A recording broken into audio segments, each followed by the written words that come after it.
Señor Salvador. Gracias, presidente. Gracias, vicepresidenta, por su comparecencia. Nosotros no somos ni el FMI, ni la OCDE, ni la Fátima Báñez, ni Ana Botín. Luego en la hora de repartir flores vamos a ser un poco más austeros, ¿no? Creo que es un momento para recordar que usted compareció aquí el 27 de febrero del 2020 para explicarnos cómo quería plantear la legislatura en su ámbito como ministra de Trabajo. Hoy, superado el Ecuador de esta legislatura, nos queda una sensación agridulce. Lo dulce ya lo ha repasado usted y no se lo negamos. Celebramos, por ejemplo, el incremento de los derechos de las empleadas del hogar. Nosotros estábamos en ello, los riders y un montón de reales decretos de ley que nosotros hemos apoyado.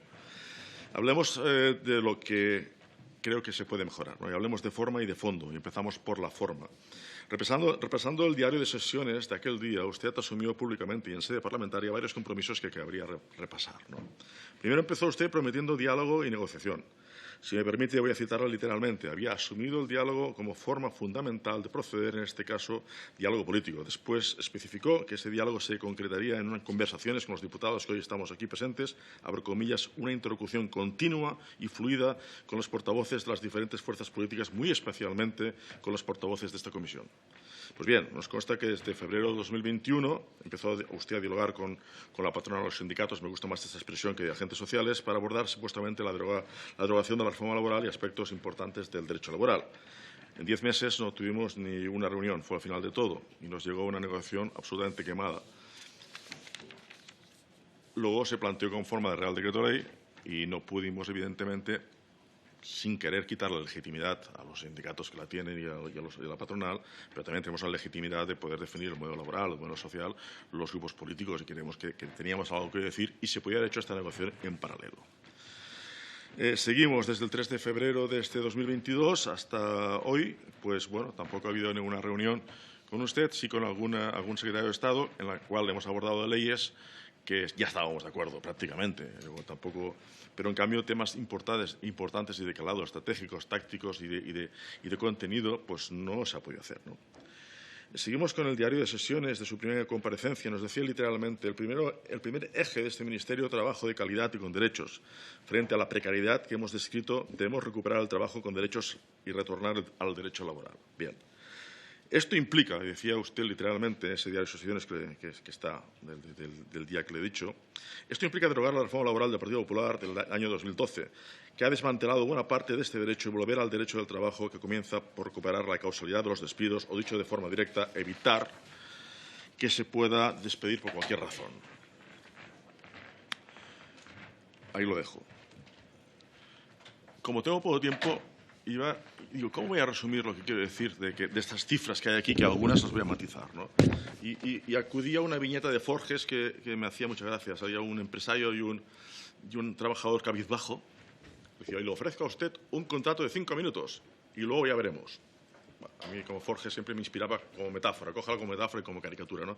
Igual ahora Forges, si levantara la cabeza, igual diría, le ofrezco a usted un contrato de 5 minutos, pero no se preocupe, que es indefinido. Es decir, no sé si me explico, es una metáfora, no lo tome usted como una frivolidad, ¿no?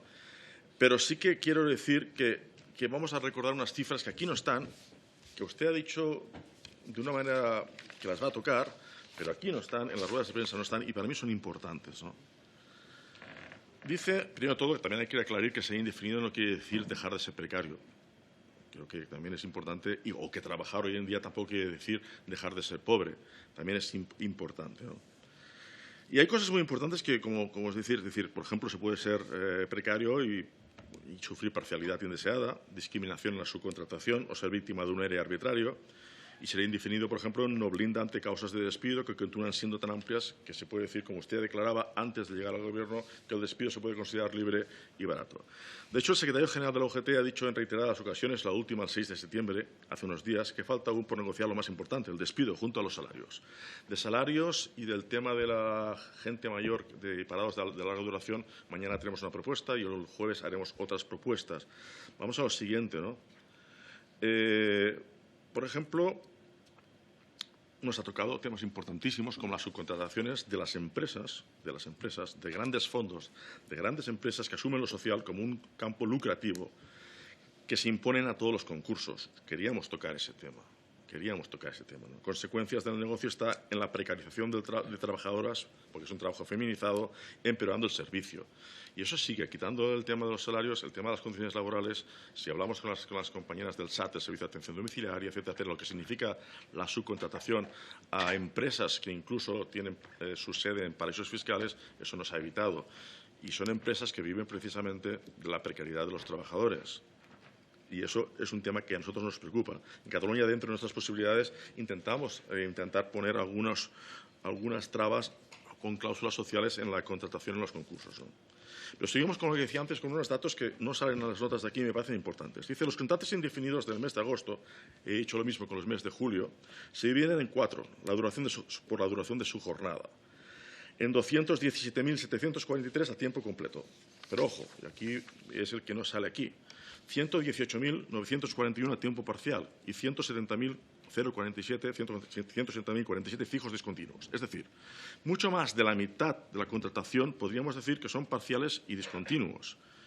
Si los llamamos, a pesar de la mejora, como es evidentemente que ha habido una mejora, y estamos a favor de esa mejora, pero si los llamamos con otro nombre, podríamos hablar de que tenemos parciales indefinidamente parciales o podríamos hablar de fijos discontinuos indefinidamente fijos discontinuos. No sé si explico lo que quiere decir. Es fijo discontinuo, indefinido, pero no deja de ser un fijo discontinuo, ¿no? Y tenemos claro el ritmo que se genera, ¿no? Por ejemplo, cuando un fijo discontinuo, como gasta el paro, etcétera, etcétera, ¿no? Y bueno, seguimos. Respecto al agosto del 2021, dice usted, bueno, decía los datos del Ministerio, los contratos indefinidos a tiempo completo han aumentado un 191,61%. Pero es que los contratos indefinidos a tiempo parcial se han incrementado en un 305%. Y eso es un dato que me parece muy importante. Y los fijos discontinuos en un 1.035%.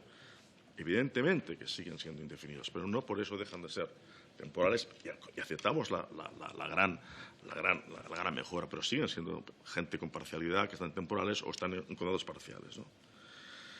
Es decir, no renegamos de la conquista que supone trasladar a la ley la abolición de los contratos de obra y servicio, instalada por los tribunales europeos. Nos pareció una gran noticia, pero no con eso basta, y usted lo sabe. Pero ya hemos presentado una proposición de ley que pronto va a debatirse, y en ella vamos a combatir, entre otras muchas cosas, esta parcialidad involuntaria y muy feminizada en la mayoría de los casos. De hecho, el Reino de España, por ejemplo, hay otros datos que podrían salir, es líder en la Unión Europea en número de contratos gestionados por las ETTs, que ahora pueden gestionar también los fijos discontinuos, convirtiéndose en una de las grandes empresas de contratación a base de la cesión de trabajadores, con lo que eso implica de falta de sindicalización en estos centros, etcétera, etcétera, ¿no? Decía el inefable Garamendi, presidente de la gran patronal española, COE, debo recordar que la mayoría de mi país, la gran patronal es PIMEC, no está invitado al diálogo social. Señor Garamendi, el que les impuso que no se tramitara la reforma laboral en forma de proyecto de ley por el miedo a las enmiendas que le perjudicaran, animaba a los empresarios hace unas semanas, y digo literalmente, ver hemeroteca, a aprovechar los agujeros de la reforma laboral de Yolanda Díaz para contener los salarios. Y daba un ejemplo, descolgarse del convenio, ya que las causas de descuelgue siguen prácticamente intactas para que en ningún caso los salarios suban. Decía más del 3%. Eso también hay que cambiarlo. Por eso la derecha presume hoy de agujeros que en la reforma laboral pienso que se podían haber evitado y repito, vamos a intentar hacerlo otra vez, ¿no? Y voy terminando, ¿no? La intención es con esta intervención, que puedo entender que ha sido dura, no es intentar generar distancia. De hecho, esta misma semana, nuestro grupo parlamentario, van a coincidir en muchas votaciones relacionadas directamente o indirectamente con el trabajo. Tenemos camino por recorrer. Y es con este espíritu que le planteo la necesidad que los grupos de Gobierno permitan la tramitación de la proposición de ley para la recuperación y ampliación de los derechos laborales registrada por Esquerra Republicana, Bildu y el BNG, e incluso afinar aquellos aspectos que quedaron ambiguos en la reforma laboral y que podíamos traer hoy en día unos datos muchísimo mejores o, como mínimo, yo creo, más justos de cara a la clase trabajadora. Es verdad que el modelo laboral no viene definido tanto por la legislación laboral como el modelo productivo. Y evidentemente tenemos un país con la excepcionalidad que tenemos, etcétera, etcétera. Pero sí que en el derecho del trabajo lo que hay que hacer es proteger. Luego y sería otro debate, es por qué el modelo productivo de este país pasa las décadas y sigue siendo estacional, etcétera, etcétera, ¿no? Lo que decía antes, ¿no? No queremos imponer nada, no queremos saltarnos el diálogo con los sindicatos, no vamos contra ninguna izquierda. Con la iniciativa que vamos a presentar próximamente, o que ya hemos presentado, falta que pase por la mesa, queremos que se abra un proceso, esta vez sí, de derogación efectiva de aquellos aspectos más lesivos que continúan siendo lesivos y que se pueden derogar porque hay la suma para poderlos derogar, ¿no? Queremos que se inicie, como mínimo, que se nos deje de iniciar el trámite, que se discuta con expertos, actores sociales, representantes públicos, sobre el precio del despido, sobre aspectos lesivos, etcétera, etcétera. Sobre causas de extinción, sobre salarios de tramitación, que también podemos poner a veces a las cifras, también nombres y apellidos de personas que saben que a lo mejor no pueden ir a un contencioso, digamos, judicial, porque por lo que pueden llegar a ganar ya no van. Y eso también sería una realidad de muchas que podríamos traer en una intervención más larga, también con nombres y apellidos, ¿no? Sobre ERE, sobre parcialidad, sobre antídotos contra la discriminación, etcétera, etcétera.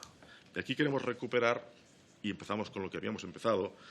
Sabemos de su trayectoria, estamos convencidos que usted no puede estar en contra de nuestra propuesta para recuperar y ampliar derechos. Siempre va a encontrar en este sentido nuestra mano.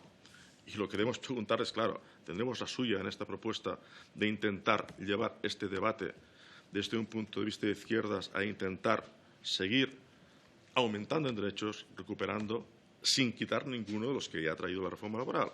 Simplemente porque creemos que tenemos derecho, como grupo parlamentario, también de intentar definir el modelo laboral y el modelo social de este país.